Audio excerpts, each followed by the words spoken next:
Well, welcome everybody to the Family Biz Show. I am Michael Palumbos, your host from Family Wealth and Legacy in Rochester, New York. And we've got a great show for you today. We've got Dan Prisciotta here from Equity Strategies Group. And Dan, you'll notice he's on the Family Wealth and Legacy website. You know, he's a partner, he's a mentor, and a great resource that we have available to us. And I wanted to take some time to allow all of you to get to know Dan and understand a little bit about, his M&A world and the investment banking world and what it means for family businesses. So Dan, welcome to the show.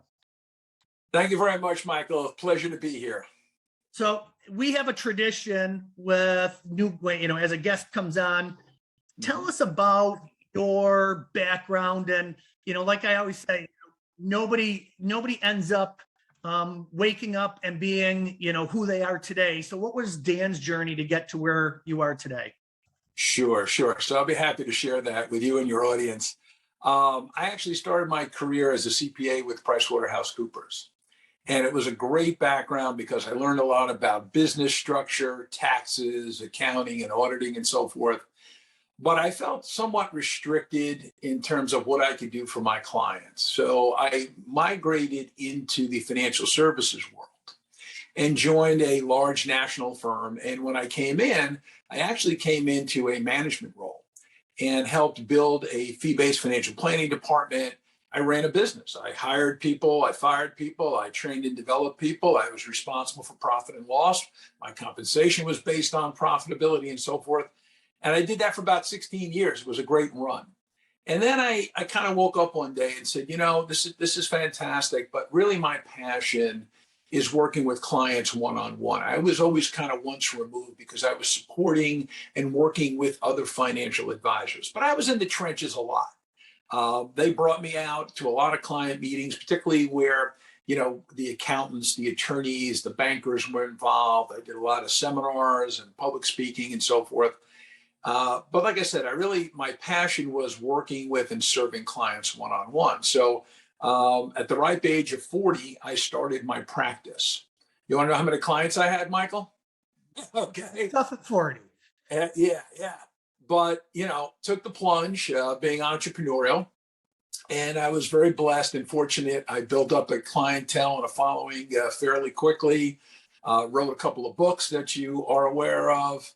And I was fortunate enough to earn the respect of my fellow financial advisors, accountants, attorneys, who became just excellent referral sources. And the way I really got started with Equity Strategies Group was it was born out of demand, because I would meet with business owner clients and they would ask me, Dan, can you help me to develop and implement an exit strategy? Now, many of my clients, like yours, are family businesses, but there are a number of business owners who, either they don't have children, or their children are not interested in the business, or their children went to, university and then became doctors and lawyers and, were not interested in the family manufacturing business, let's say.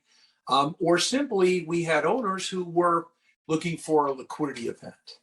And they said, I'll take care of my children in other ways, but I've had a nice run and I'd like to kind of cash out and move on. So out of really client demand, can you help me? That's where Equity Strategies Group was born, to a point now, and we've been doing this almost, 17, 18 years, blink of an eye.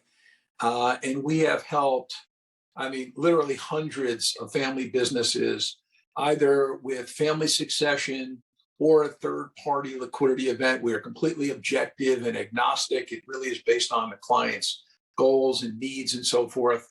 But that's how it got started, and that's how we kind of got to where we are today. Great. So we're going to dive into everything in a second, but I want to hit on two other things real quick.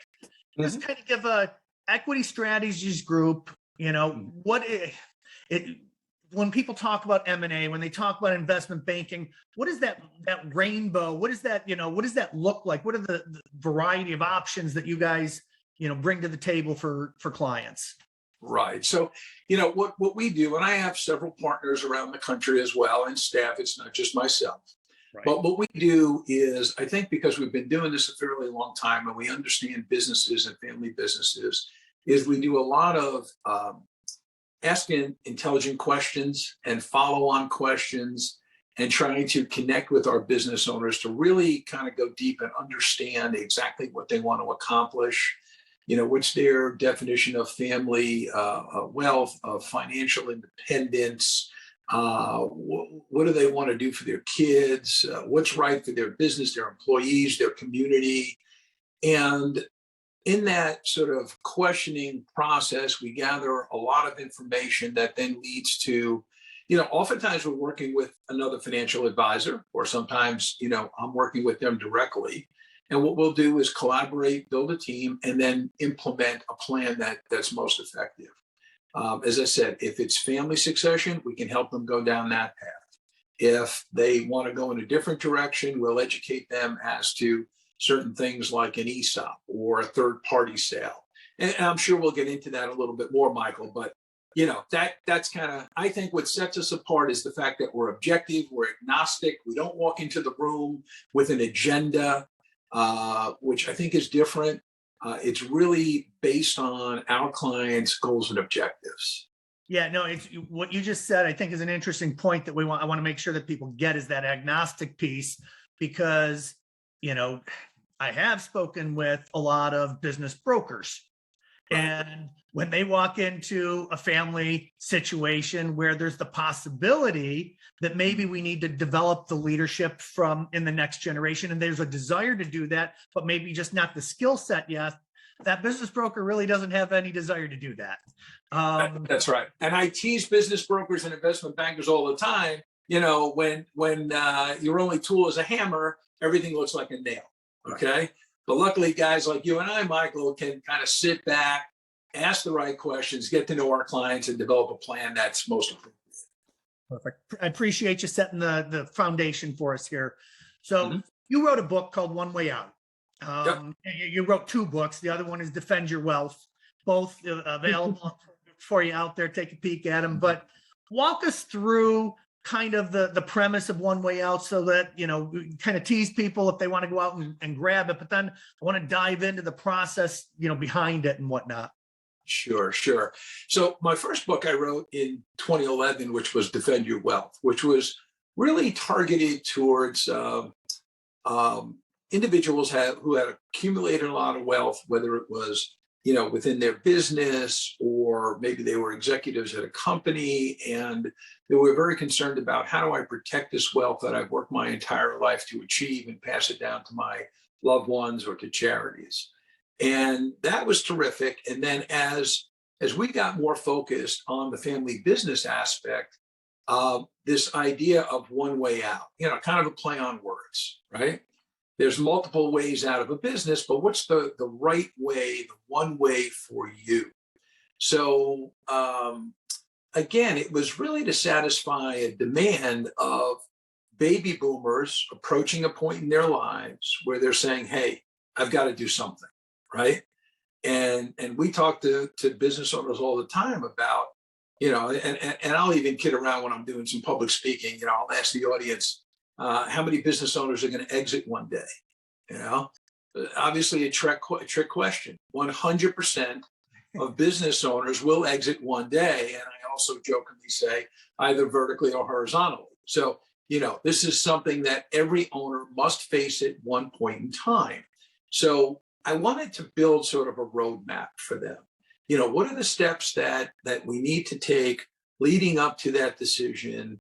What are my options, or as I call them, exit paths? And there's 5, and we'll spend some time on those 5. And how do I determine which of those paths is the best one for me? And then also included in the book is, hey, between here and the decision to exit, once we've selected the right path, there's 100 things that could happen. 99 of them are good, and 1 or 2 maybe are not so good. And how do I protect my business? How do I grow my business to maximize value and or ensure a greater sense of success if I pass it on to my children? And then lastly, I couldn't resist, but I had to put a chapter on wealth preservation, right? So, and I think it's even more important for business owners because what you and I see all the time is much of their wealth is concentrated in that business. As much as 80 or sometimes even 90% of an individual's wealth could be in their business and their business real estate, which makes them especially susceptible. I think one of the greatest threats to the family business remains the federal estate tax, right? So the day you walk out, the government walks in and they want almost half. So, how do you deal with equalization issues when you have children in the business, children not in the business? How do you even ensure the continuity of the business if the IRS, the US Treasury comes in and says, okay, what's your net worth? Over an exemption, give us half. And as I'm sure you and many of your viewers are aware and listeners are aware, we are embroiled right now in a debate in Congress as to what's going to happen to the federal estate tax law. And it looks like the exemption is going to get cut in half. So I think it's a growing problem. And these are all the reasons why I wrote One Way Out, to help business owners make that crucial decision. Got it. So the one way out is, like you said, a play on words, that there's more than one way out, but you need to know the right one for yourself, because every family's different, right? Every family business is different. And, one of the things, the concepts that I talk about with families all the time, Dan, and you joked about it with the horizontal vertical, piece, is that we are finite. Human beings are finite. The leader of the business is finite. If you change your thinking and get it straight, the business is infinite. Yes. So it's until you start to realize that the business is an entity all of its own, and that it needs to be treated. That's why it has its own tax ID number, right? That's why it is its own entity, and it can be infinite if you do kind of the planning and the thought-filled thinking that you're talking about when you go through the one way out process. Exactly. I mean, certainly it has the potential to be infinite, but the statistics, they're frightening, Michael. 2/3 of family businesses don't make it to the third generation. And, the question becomes, well, why? And how does my business not become a fatal statistic? And I think a big part of that is estate taxes, but moreover, it's leadership succession, it's retention of key people, it's managing the balance sheet and the profit and loss statements correctly. So there's a whole host of ingredients that go into a successful succession plan, if you will, to keep it in the family. Great. So you talked about, there's 5 exit paths. Is now a good time to move into the 5 exit paths, or is there anything else about the process, the one way out process, you want to hit on? Yeah, let me take a couple of minutes on the process, because I think this is something else that's critically important. What I find is some people will resist the planning or put it off, or maybe even be lulled into a false sense of security. Well, gee, Dan, I have an accountant, I have an attorney, I've had it all done, right? And oftentimes they have the ingredients of a succession plan. They have a will, or they have even a buy-sell agreement, right? But the ingredients does not necessarily mean that there is a holistic, well-coordinated plan that hasn't been stress tested, that hasn't been really kind of thought through or revisited in some time. So I think there's no replacement for going through a process. As a recovering CPA, I can say the CPA is critically important, the attorney is critically important, but I think what's most important is to build a team that works collaboratively on your behalf, right? So I often tell my clients, if it's the Smith family, okay, we're going to put together Team Smith, and we're all here. Your advisors should be speaking to one another. The left hand should know what the right hand is doing, and there needs to be a process that's followed. It's real quickly. I subscribe to a 4-step process. So step 1 is discovery. Data gathering, data analysis, understanding about the business.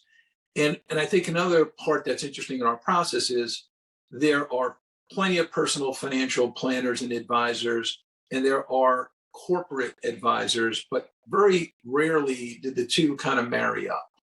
And part of what we take pride in is bringing the personal planning and the business planning together because they do intersect.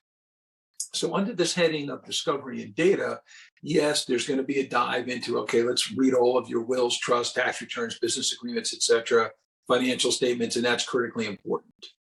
There's another side, which is understanding, your emotional readiness. So, it's kind of like, when the student's ready, the teacher appears, right?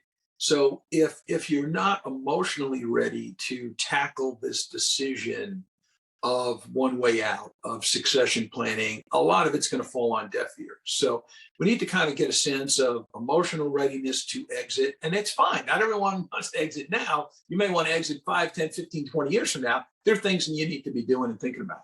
And then also your financial readiness. So looking at your other resources, your assets, your liabilities, your sources of cash flow, to some extent, even your expenses.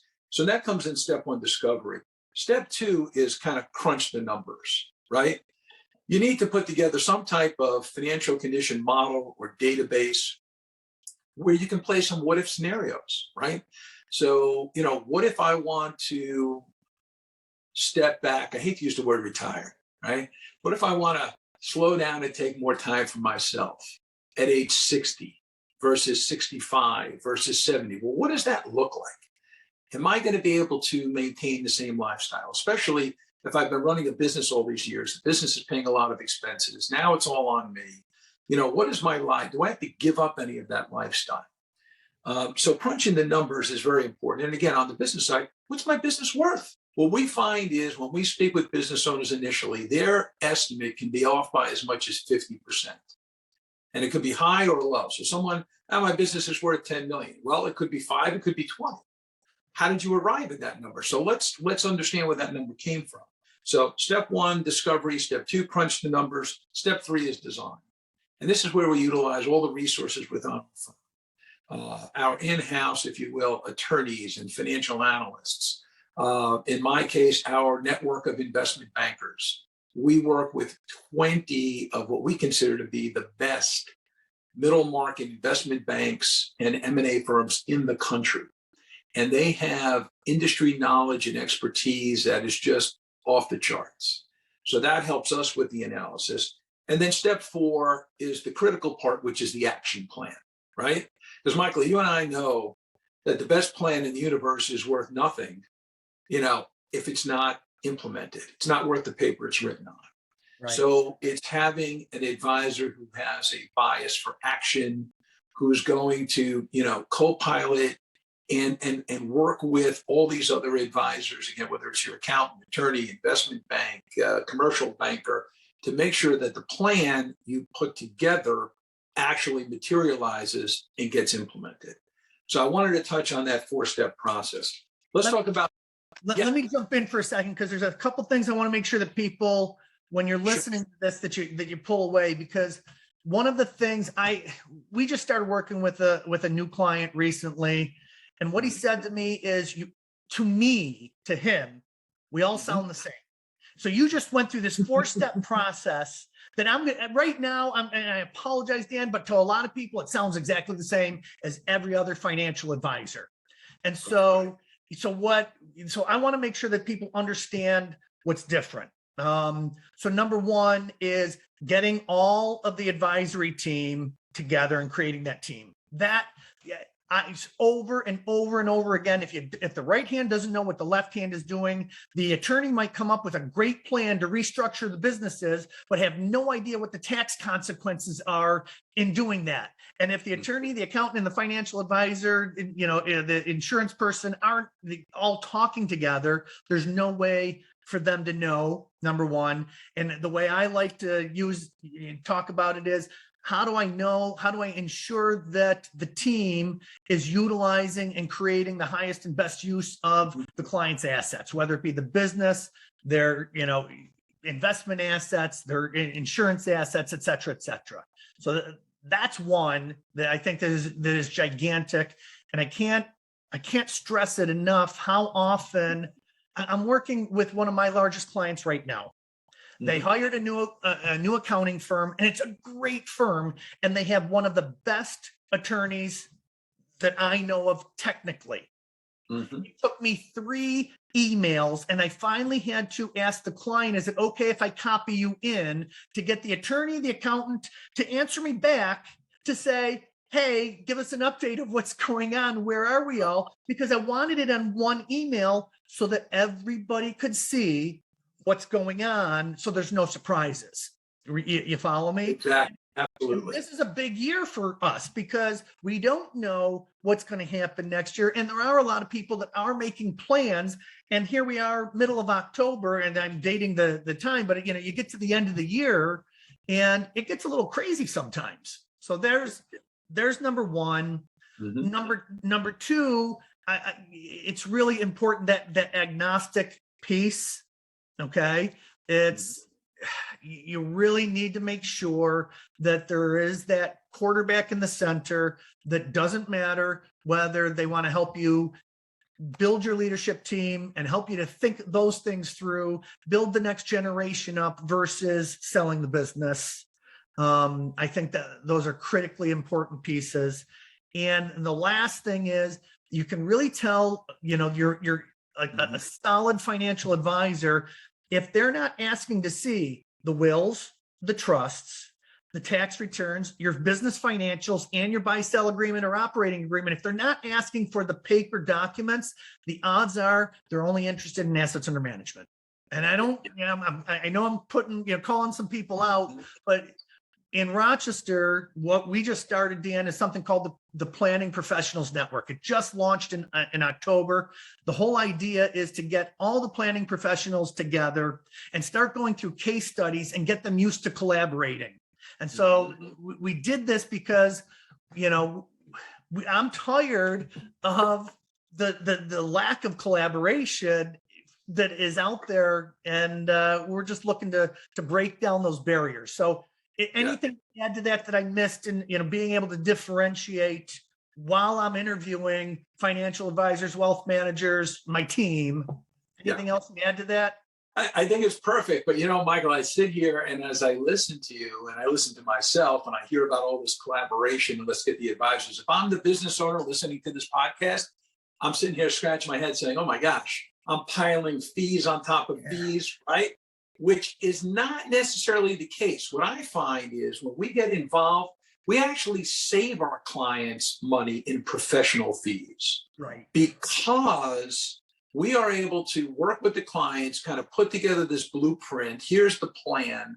We're working with the other professionals. And then when it comes time to implement, the other professionals can go right to work. The attorney can start drafting immediately. There's no, let's step back and educate and all of that has been done. Yes, certainly we want cross-pollination of ideas and, the attorney's going to add their own little spin to the documents, which is wonderful.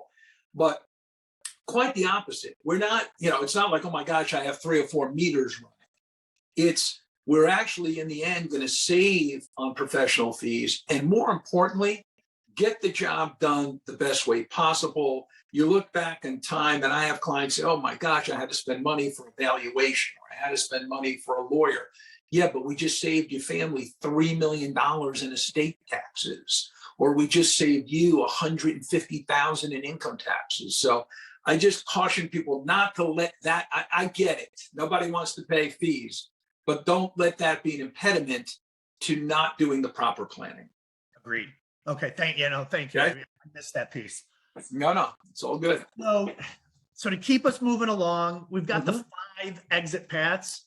Can you just point them out to us and let's talk about them, and then we'll dive into how do we choose it? What's the best? Yes. Right. So in One Way Out and in real life, when I'm meeting with clients, I try to make life as simple as possible, right? There are essentially 5 exit paths. It's kind of like a game show. There's 5 curtains to choose from, right? So the first one is you can transfer your business, of course, to your family. The second is if you have partners or co-shareholders, you can transfer it to them. The third is your employees. Now, it could be your employees at large, or it could be maybe a handful of management people. Okay. The fourth path is a sale to an outsider, we'll call it. It could be a larger strategic company, someone in your industry or a related industry. It could be a financial buyer like a private equity group, and they're not all evil.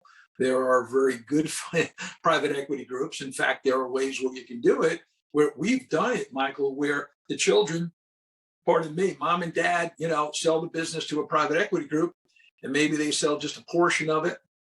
Don't have to sell the entire business. They take some chips off the table. They go to Florida, North Carolina, someplace nice and warm, and they can still have, a say in the business, sit on a board. Their children can continue to work there. The culture is perpetuated. So there's a lot of different ways to approach those types of sales. And then finally, the fifth exit path is going public, which, honestly, not too many of our clients are in that position or even want to go public with all of the regulatory issues. And it's even a while before you actually get liquidity because the stock's, restricted. So really, there's four main exit paths for the entrepreneurial business, the family business. Great. Now, all right, so I've got four exit paths. I've got my family. I have my leadership team, my employees, and I can sell it outright. Right? Private equity group or investment bankers get together to, put a match together. Right. How do I pick? I mean, I'm a business owner. What do I need to do to put that together? Yeah. So my default is family. Okay. So when I'm talking to a business owner, I'll ask them, do you have any family in the business? Oh, yes, we do. Junior's working here. My daughter's working here, multiple kids. Tell me about your children in the business. How long have they been in the business? What are their job duties and functions? How do they get along with your other senior management team? What are their aspirations? What conversations have you had with them? Have you made them certain promises? Or have they come to you and knocked on your door and said, hey, I want to, one day be sitting in your chair? So we'll spend sometimes hours talking about that. Now, here's the interesting thing I find is, and I'm going to disparage some other professionals, but I don't mean it that way. I think a lot of professionals that work with the family business automatically assume, oh, you have a kid in the business, boom, it's a family succession situation. And that may be the case. But what they fail to do, I think, is go deeper in that conversation. Tell me about your children. Tell me about you, your spouse. What do you want to do? Do you want a liquidity event? Then we get into a lot of the soft issues. We get into their financial independence. Is there a value gap, right? And I know, Michael, you're familiar with that terminology. You probably use it on other podcasts, okay? So if you look at all of your resources that are available to you and your spouse, and you look at your lifestyle and whether it's, hey, I need 150, 250, 500, whatever your number is, or maybe it's expressed as, a number. I need $10 million, however you want to express it, an annual income need or a lump sum. Okay, how are you going to get there? So let's look at your other sources of income, interest, dividends, rent, consulting income, whatever it might be, and do some number crunching back to that. And are you going to be okay? And then it's okay. Look, if family is the path, great. Let's go down that path and let's look at the best way to make that happen. How do we set up the children for success? I mean, I sit on a number of boards with families where, we'll have the kids come to the board. You see you smiling already. And we've got an agenda and we want to talk about their training needs, their development. What do they need to do going forward? Who are the non-family people who are key to the business? Where are they? Are we going to be able to retain them? Sometimes these key people say, hey, this is a family business. There's a little bit of a dead end for me because I don't have the same last name as you. So how do we retain and reward those folks? So there's a lot to be said. Last comment on that family piece is, again, if family succession is the direction we're going in, well, how do we transfer the business to the children? Do we gift it to them? Do we sell it to them? Do we leave it to them under the will as a bequest? Do we sell it to them when we're gone through a family buy-sell? And how do we deal with the remaining unavoidable estate taxes so that the family business doesn't have to be busted up to pay estate taxes, and how do we deal with equalization, where we have children who are active in the business and children who are not active in the business. So it's a big job. It can certainly be done, but it has to be done methodically and thoughtfully, and it's got to be implemented. We can't kick that can down the road. Oh, I'll address it in 5 years, right? Because 5 years never comes. So I'll share a quick story with you that you'll appreciate. So when I've talked about this, I probably of many advisors, I spend a lot more time on this growth side. And what I've come to realize is in the family business, growing, business growth strategy, what that means is creating a succession plan that's really stable and going to work. So, one of our top clients has been, every time I talked about, their business growth strategy and working through this stuff, they just kept pushing me away. They didn't get it, right?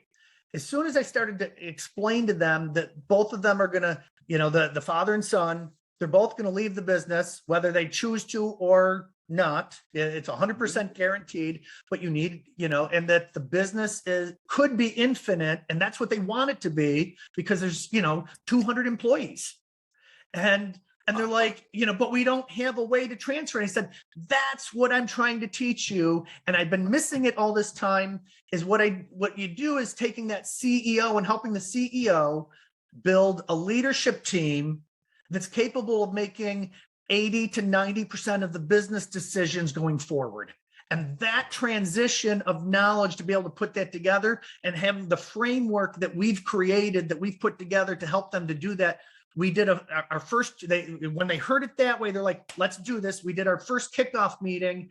At the end of the kickoff meeting, over the course of the weekend, I get an email from them going, had I known this was what you were trying to do, I would have done this 5 years ago. It was really nice, because for me, I think about things as business strategy. What they needed to hear and where they needed to be met was they needed to create a succession plan and build a leadership team, and they didn't know how to transfer the DNA from the CEO to the leadership team. And that's what I do, is I help the CEO transfer their DNA and their knowledge to the leadership team to be able to run those things. So it works well in a family business too. Exactly right. The ability to communicate and to have frequent meetings with an agenda and deadlines, like, you can be flexible, but you have to have some kind of a structure.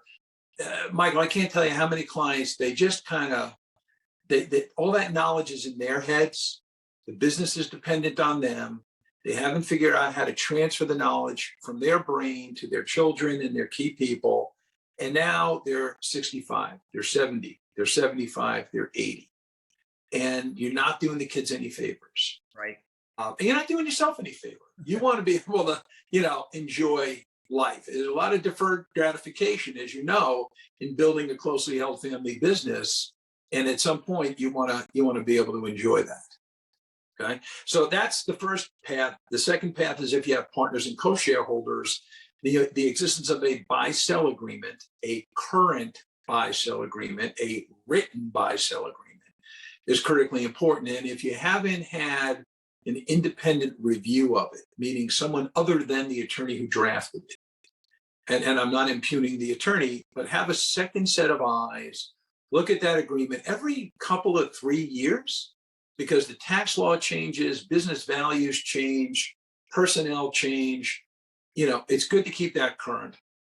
What I find also, where there are partners and co-shareholders, they tend to often be around the same age, which means they want to retire at the same time. We had a business that we were working with in the Midwest. There were 11 partners. They were all within 2, 3, 4 years in age. And one guy says, well, I want to retire. You buy me out. No, you buy me out. No, you buy me out. And there just wasn't enough cash flow to make all these internal living buyouts happen. So, what did we do? We looked for, in this particular instance, and I'm not saying this is always the answer, but we looked to private equity to infuse capital. Everyone got their buyout, and the company perpetuated with basically silent partners and a management team that the owners put in place to run it and serve their clients. So Partners, co-shareholders is interesting. The third path is employees. And we have seen such an increase. We have actually closed this year 4 ESOPs, employee stock ownership plans, where you can essentially sell your business to your employees. So it's everybody, right? And they all get a piece of the pie. There's different ways to do it. You can take back a note, or it could be a leveraged ESOP where the ESOP trust brings in a bank. You get paid at closing, and now the company, out of cash flow, pays back the bank and then redistributes stock to your employees. And now they all have an ownership interest. You'll be amazed the effect that it has on your employees now when they become, in essence, minority owners through their ESOP plan. There are a number of amazing income tax benefits, estate planning benefits. We're not going to have time to go through it today, but an ESOP is something that is becoming increasingly popular. And I think when the tax laws change and capital gains rates go up and ordinary income rates go up, I think you're going to see a surge in employee stock ownership plans. Now, just one other adjunct to that is you may have 2, 3, 5 key people that you want to see have a larger ownership stake. Well, since the ESOP shares are allocated based on payroll, your key people are more highly compensated, they're naturally going to get a greater allocation. But if you really want to jumpstart it, you can do a combination management buyout and ESOP. So if you have 4, great executives and you want to either give them a stock bonus, a stock grant, or allow them the option to buy additional stock, that will jumpstart them and give them a greater share of the stock. Again, buy-sell agreement, all those things become very important. Love it. Real quick, I want to just go back to the buy-sell agreement and then a comment on the ESOPs. On the buy-sell agreement, one of the things that I noticed tripped up a lot of people is failing to put a real value or valuation inside the buy-sell agreement. And so, I just went through an experience where there was family turmoil. They decided that they were going to part ways. They were, looked at the buy-sell agreement, and the family that was staying in the business was like, it says book value. That's all you're getting.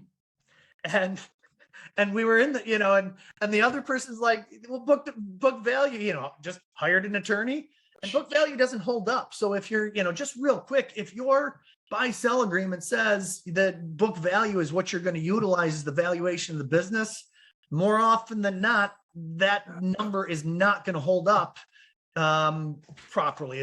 Am I correct in, Yeah, book value in 99 out of 100 businesses, book value is not reflective of fair market value. So, not only does it hurt the shareholder or the shareholder's family who's being bought out, I would even question if it would hold water with the IRS.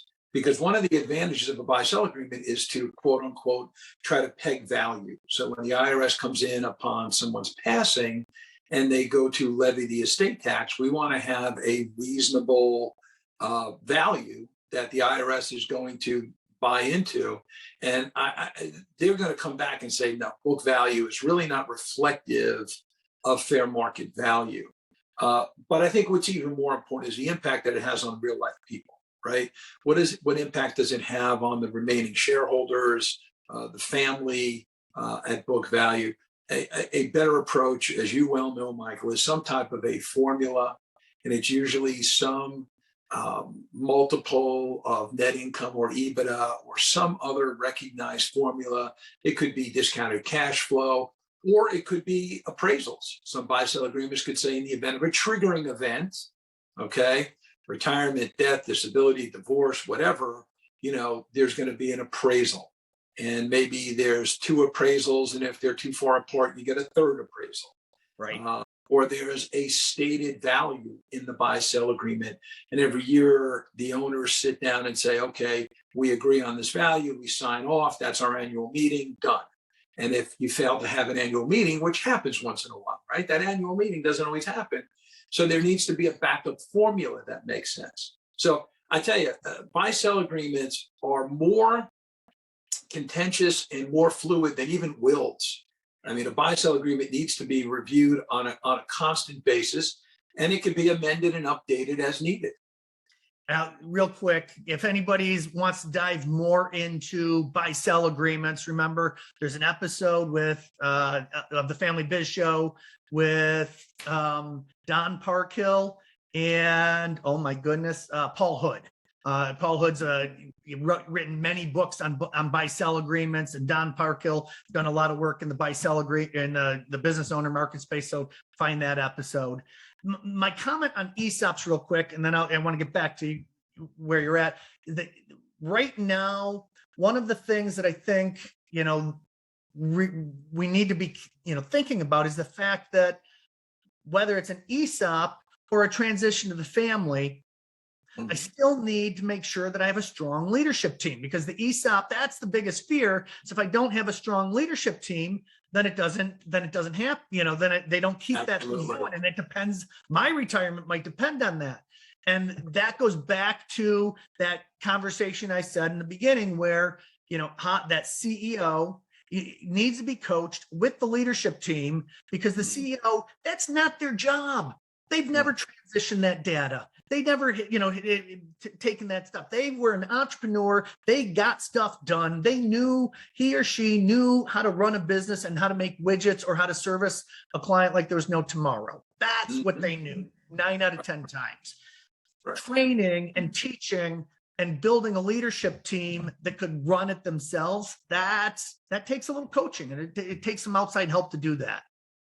It takes outside help. It takes an investment of time and energy to do that. And that leads me kind of to the fourth exit path is, I think, where, Michael, you were saying earlier, well, how do you determine which exit path is right for you? I think, obviously, if the children are not interested in the business, or if they're just great kids, but they're not quite, CEO material, it becomes obvious. But I see a lot of instances where owners, and I'm not casting judgment, I mean, it's fine, but, their management team's been with them 35 years, and in essence, they're all approaching that retirement age, and they don't have the next rung of management. And that's where they'll say, hey, it's time for me to cash out, check, please. We're also seeing a lot of clients being opportunistic, and I say that in a positive way. They're seeing that the M&A market these days is just so frothy. I mean, buyers are paying exorbitant sums to buy closely held businesses. Right. Private equity groups are formed. They raise capital, and their mandate is to go out and purchase closely held businesses. Strategic buyers, they can grow their business either organically or through acquisition. And more, they're finding it's quicker to get to their growth goals by acquiring businesses. So we are seeing just outrageous prices being paid. I mean, frankly, Equity Strategies Group is having its best year ever this year. And, we're seeing all these businesses getting sold at such high prices. We'll do a marketability assessment when we're going into an engagement to get our arms around valuation and ranges. And look, you never know until you go to market what it's going to sell for. But I got to tell you, these businesses are selling for, anywhere from, 50% to almost double what our marketability assessment, averages have been. So we tend to be on a conservative, let's under promise and over deliver. But the market is increasingly hot. And I don't see that slowing down anytime soon. Even if capital gains rates do go up, I still think that there is it's about supply and demand. I think that there's so much money, so much capital out there chasing so few high quality businesses that the demand for those businesses is going to continue to go up. Yeah. You and I talked about in my last family business book club, we read Tom Dean's book, Every Family's Business. I know Tom. Yeah, Tom's a good guy. And so one of his philosophies is that every family business should be sold. Now, that doesn't mean that it can't be sold to the next generation, but his point was real simple, is if the next generation isn't willing to put their own, equity into the business, then they really don't have the belief of where they can take it. That was what he was taught in his family. And so three generations in a row built and sold a business. But here's the neat part is every time they built and sold a business, they captured that wealth. Right. And so it really actually protected the family's wealth because they kept buying, or building and then selling a business. So, Right. right now you're 100% correct. The M&A market is just on fire. And there are stories and things that are happening that, it's unheard of nowadays. I've seen some of the numbers. And so this, even though you may have somebody that half-heartedly, I want to say, or even wholeheartedly says, I want to keep the family business going, it may be in the family's best interest long-term, thinking about 2 or 3 generations from now, to say, maybe now is the time for us to tap out and explore what that world looks like. That's right. And a little bit of outside the box thinking, the sale of the business, as you're saying, Michael, it doesn't mean the end of the business.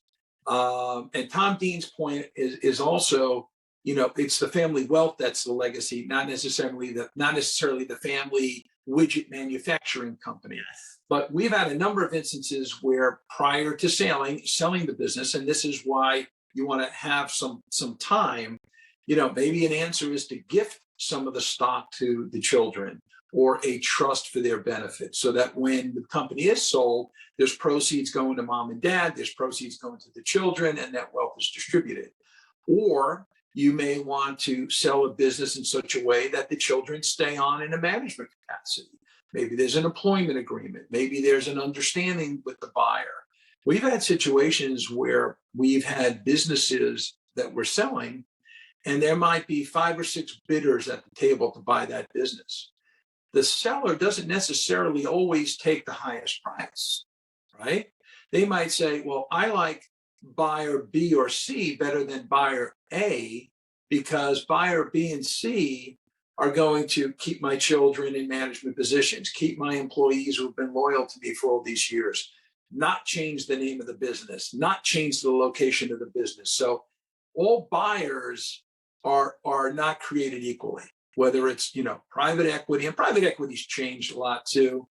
More and more, these private equity groups have hired operations people and family business consultants that will help stay in that business and manage it and grow it. So it's not, black and white binary.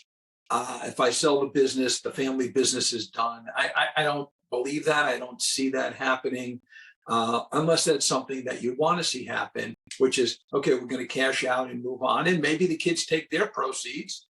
I've had a lot of business owners, family businesses say, this business has become such a headache. I'd love to start a simple business with my son or daughter. There's the next chapter in our lives, the next phase in our lives that we're looking forward to. We're seeing things coming down the road, whether it's competition, regulatory issues, can't find workers, right? Nobody wants to work anymore. So there's a lot of challenges that people are facing that with a liquidity event gives them a little bit of a breather, and maybe they move on to the next chapter. So again, it's entirely up to the client, the facts and circumstances, the family values. That's going to dictate which exit path is going to be pursued. Love it. And I have a quick story to share. You and I spoke about one of my clients, and we were working on getting them introduced to you, to talk to you, and they refused. And that'll happen. They knew me. Is that what happened? Yeah, exactly. They knew. No, it was their feeling was that they didn't need a broker, that they wanted to do it on their own. They knew their business better than any broker could ever know their business. And it's just the way this business works, Mike. So this was a business that was valued in the neighborhood of, north of $30 million. It was a nice family business. There was 2 generations working in the business, and, and there was ownership, not necessarily all equal, but it was enough out there that, at a $33 to a $35 million sale, everybody would have been A-okay. Yeah. They ended up selling the business for about $27 million. Because why? And you know the answer to this. I knew this. I knew the punchline before you even said it was I'm cringing about how much money they're leaving on the table. Yeah. And also the distress it causes. And when someone tries to sell their own business, oftentimes confidentiality is breached. I mean, we could do an hour on why you shouldn't be your own cardiologist or your cardiological surgeon. I could give you war story on war story. We had a client about a year and a half ago, got an offer unsolicited from a competitor. And long story short, the offer was for $40 million. And everyone agreed roundly, that's a great offer.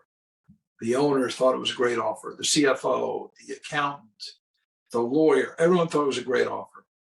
We were brought in to do a marketability assessment.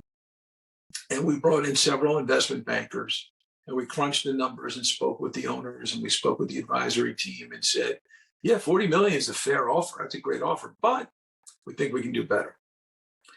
So what we did was we kept that $40 million offer warm and alive and quickly circled around the industry because the investment banker had very specific contacts and knew where to go and how to do it efficiently and created a competitive auction environment, right? So, the old saying, if you have one buyer, you have no buyer, you have no competitive pressure, whether it's real competitive pressure or the perception of competitive pressure. We had real pressure. We created a bit of a bidding war. The price went up to 40, 45, 50, 55. And our investment banker called the final bidders and said, this company is going to sell in the next 48 hours. Give us your final and best offer. And I'll never forget, one of the bidders said to our investment banker, where do I need to be?